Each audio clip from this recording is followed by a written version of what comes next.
আসসালামু আলাইকুম রহমতুল্লাহি ওবরাকাতু নাহমাদুহু ওয়া নুসাল্লি আলা রাসূলিহিল কারীম আম্মা বাদ। সুপ্রিয় শ্রোতা মণ্ডলী ও আমার প্রাণপ্রিয় শিক্ষার্থী বন্ধুরা, আপনাদের জানাচ্ছি আমাদের সাফিটাস চ্যানেলের পক্ষ থেকে অভিনন্দন ও শুভেচ্ছা।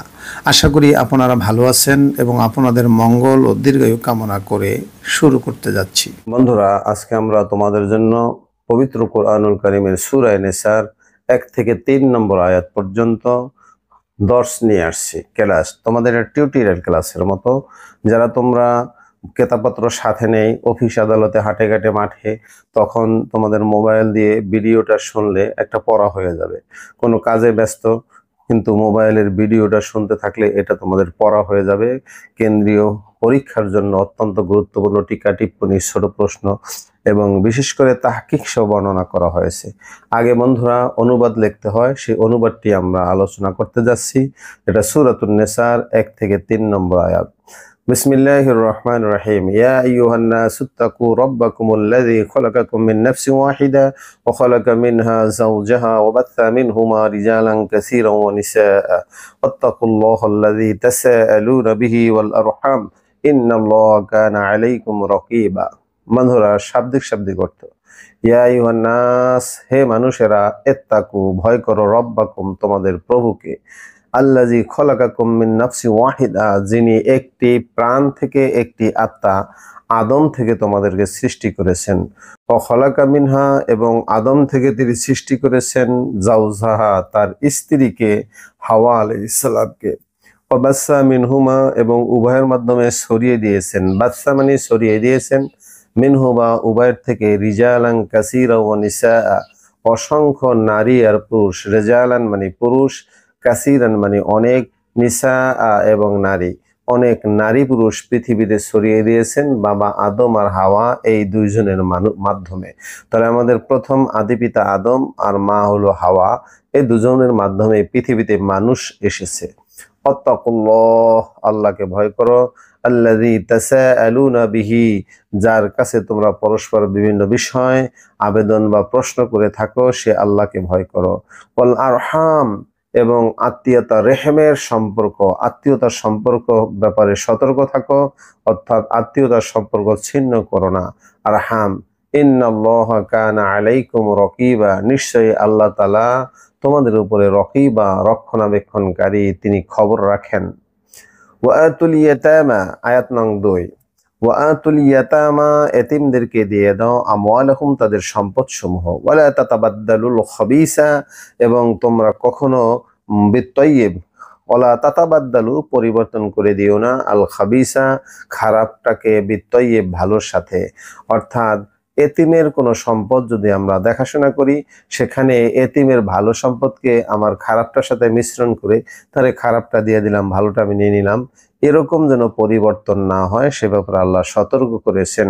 আরো বলেছেন, ওয়ালা তাকুলু, তোমরা খেও না, আমওয়ালাহুম, এতিমের সম্পদ, ইলা আমওয়ালিকুম, তোমাদের সম্পদের সাথে মিলিয়ে, ইন্নাহু কানা হুবান কাবীরা, এটা হলো বড় ধরনের একটি গুনাহ। ইন্নাহু, নিশ্চয়, ইহা, কানা হুবান মানে গুনাহ, ইসমুন গুনাহ, কাবীরা বড় একটি গুনাহ।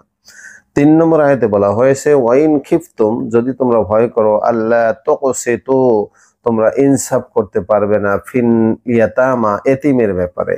ছোট একটা এতিম মেয়ে আমি লালন পালন করছি, যার বাবা মা নাই, তাহলে সেই এতিম আস্তে আস্তে বড় হচ্ছে, আর সেই এতিমের সাথে যদি ইনসাফ করতে না পারি, এতিমের সম্পদও আছে অথবা কমই আছে, কিন্তু তার সাথে যদি ইনসাফ, ন্যায়পরায়ণ ভাবে কোনো কাজ করতে না পারি, ভয় করি, এইটাই বলছে, ওয়াইন খিফতুম আল্লাহ তুকসিতু, যদি এতিমের সাথে সুন্দর আচরণ না করতে পারো, সেই ভয় হয়, তাহলে ফানকিহু, তাকে বিবাহ করে ফেলো।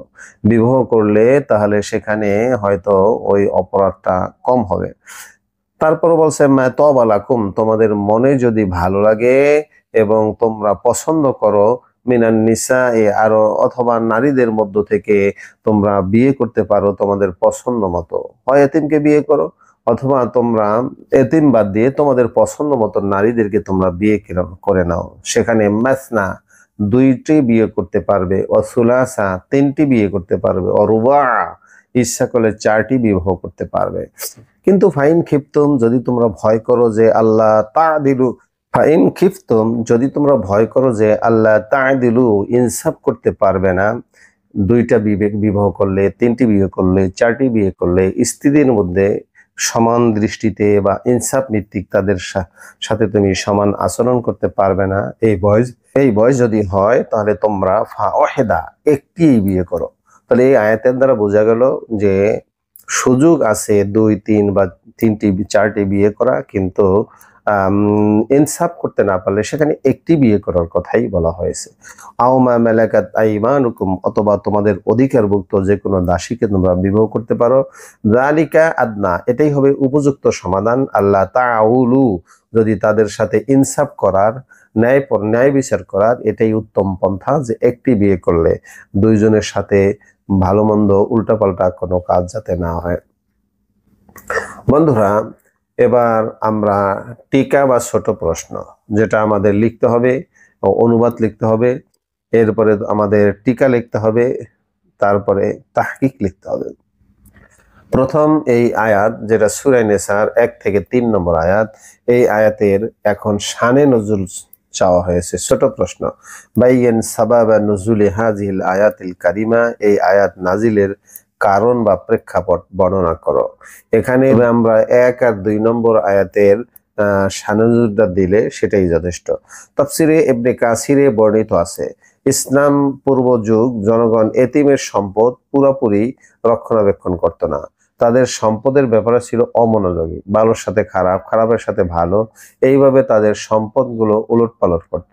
কোনো কোনো ক্ষেত্রে এতিমের সম্পদকে তারা খেয়ে ফেলত। তাই তাদেরকে একই পিতামাতা আদমের সন্তান, এই কথা স্মরণ করে দিয়ে বলা হয়েছে, তোমরা এতিমের প্রতি জুলুম করো না, তাদের সম্পদগুলো দিয়ে সঠিকভাবে দিয়ে দাও। এই দিকগুলো নির্দেশনা করেই এই আয়াতগুলো নাজিল হয়েছে।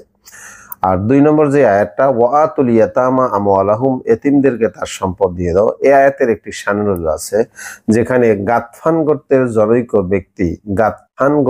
জনৈক ব্যক্তি এতিম ভাতিজার সম্পদ ছিল প্রচুর, সে সেই সম্পদ সঠিকভাবে এতিমকে দেয়নি, বরং দিতে অস্বীকার করে। ঘটনাটি নবী করিম সাল্লাল্লাহু আলাইহি সাল্লামের কাছে পৌঁছলে তিনি এই আয়াতটা শুনিয়ে দেন যে তোমরা এতিমের সম্পদগুলো তোমরা যথাযথভাবে দিয়ে দাও, সেই ব্যাপারে তোমরা হস্তক্ষেপ করো না, করলে গুনাহ হবে। অন্য আয়াতের ভিতরে বলা আছে এটা হলো হুবান কাবীরা, মারাত্মক একটি গুনাহ, অপরাধ। এই দুইটি আয়াতের দুইটা শানুজুল আমরা এখানে বর্ণনা করলাম। বন্ধুরা, আরেকটি ছোট প্রশ্ন গুরুত্বপূর্ণ এখানে অনেক সময় এসে থাকে, সেটা হলো মা আমানাত তাকওয়া ওয়া মা হিয়া মারাতিবুহু, তাকওয়া শব্দের অর্থ কি এবং তার স্তর। বন্ধুরা, তাকওয়া শব্দটি এটা ভাবে দরাবে ইয়াজরিবুল মাজদার, এর আবিধানিক অর্থ আল খাউফু, ভয় প্রদর্শন, মানে ভয় করা। এরপরে আল্লামা বাইজাবি রহমতুল্লাহ বলেন এটা হলো আসিয়ানাতু, সংরক্ষণ করা। ইমাম রাজি রহমতুল্লাহ এর অর্থ করেছেন আল খাশিয়া, ভয় করা। বন্ধুরা, পারিভাষিক তাকওয়ার পারিভাষিক সংজ্ঞায় জমহুর উলামাদের মত হলো হুয়া খাউফুম মিনাল্লাহি তাআলা ওয়া আযাবিহি বিইমতিসালি আওয়ামিহি ওয়া ইজতিনাবি নাওয়াহিহি, আল্লাহর আদেশ পালন ও নিষেধ থেকে বিরত থাকার মাধ্যমে তাকে ভয় করার নাম তাকওয়া। অর্থাৎ আল্লাহর আদেশ পালন এবং নিষেধ পরিত্যাগ করার মাধ্যমে আল্লাহকে ভয় করার নামই হলো তাকওয়া। এখানে আব্দুল্লাহ ইবনে আব্বাস রাদিয়াল্লাহু তাআলা আনহুর একটি সংজ্ঞা আমরা প্রদান করলাম, আত-তাকওয়া হুয়া আল ইমতিসালু লিআওয়ামিরিল্লাহ ওয়াল ইজতিনাবু আন নাওয়াহিহি।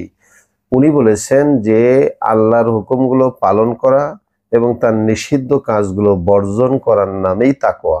কারণ আল্লাহর ভয় থাকলে সে আল্লাহর হুকুম পালন করে এবং আল্লাহর নিষিদ্ধ কাজগুলো থেকে সে সাধারণত বিরত থাকে। তাকওয়ার কতগুলো স্তর আছে, যেটাকে মারাতেবুত তাকওয়া বলা হয়, তাকওয়ার স্তর। আল্লামা বাইজাবি রহমতুল্লাহ তাকওয়ার 3টি স্তর বর্ণনা করেছেন। 1, শিরিক থেকে বিরত থাকার মাধ্যমে চিরস্থায়ী আযাব থেকে আত্মরক্ষা করা, এটা একটা তাকওয়া।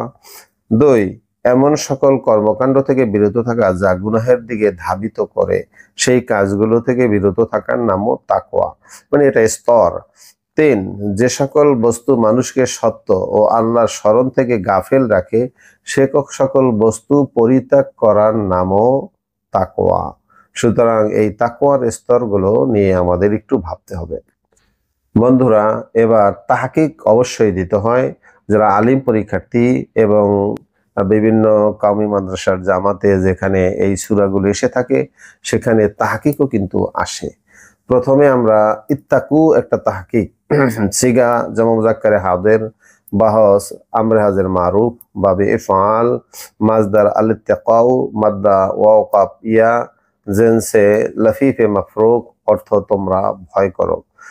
এরপরে নেসাউন একটি এটার সিগা, যেই শব্দগুলো তোমাদের এসএম এবং যেটা এসমে জামেদ সেগুলোর সিগা হয় না, সেগুলো শুধু এক বচনকে বহু বচন, বহু বচনকে এক বচন। নেসাউন এসমে জামেদ বহু বছরের শব্দ, এটার এক বচন হলো ইমরাতুন ব্যবহার হয়, অথবা কখনো মারআতুনও বলা হয়। এর অর্থ হলো রমণীগণ বা মহিলাগণ। আল আরহাম এটাও একটা এসএম, এসমে জামেদ বহু বচনের শব্দ, এক বচনের রহমান। এর অর্থ হলো রেহেম সমূহ, জরায়ু সমূহ, এখানে আত্মীয়তার সম্পর্ক বোঝানো হয়েছে। 4 নম্বর আল ইয়াতামা, এটাও একটি এসমে জামেদ বহু বচনের শব্দ, এক বচনে ইয়াতিম।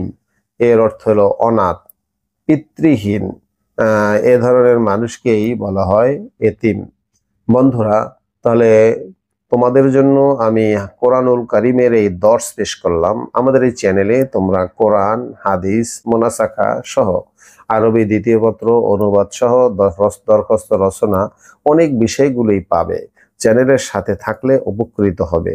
আমরা অনুরোধ করব এবং তোমাদের কাছে নিবেদন করব, নিজেরা উপকৃত হবে, সাথে সাথে অন্যর উপকারার্থে শিক্ষার্থীর প্রয়োজনে একটু লাইক এবং শেয়ার অবশ্যই করে দিবে এবং সাবস্ক্রাইব করে সাথে থাকলে তোমাদের পরীক্ষায়, কেন্দ্রীয় পরীক্ষায় আসার মতো গুরুত্বপূর্ণ কোরআন হাদিসগুলোর দর্স, এটা কেন সেটা আমি আগেও বলেছি, আরেকবার বলছি।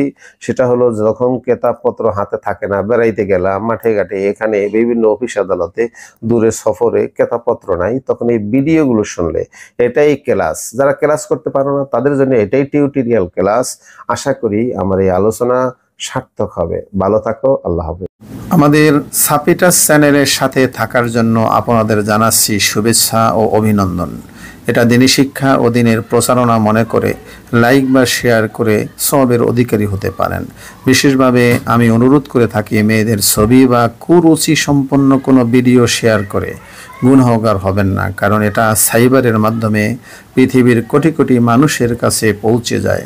নিঃসন্দেহে সকলের গুনাহের একটি অংশ আপনার আমল নামায় আসবে। আল্লাহ আমাদেরকে ক্ষমা করুক, আমিন।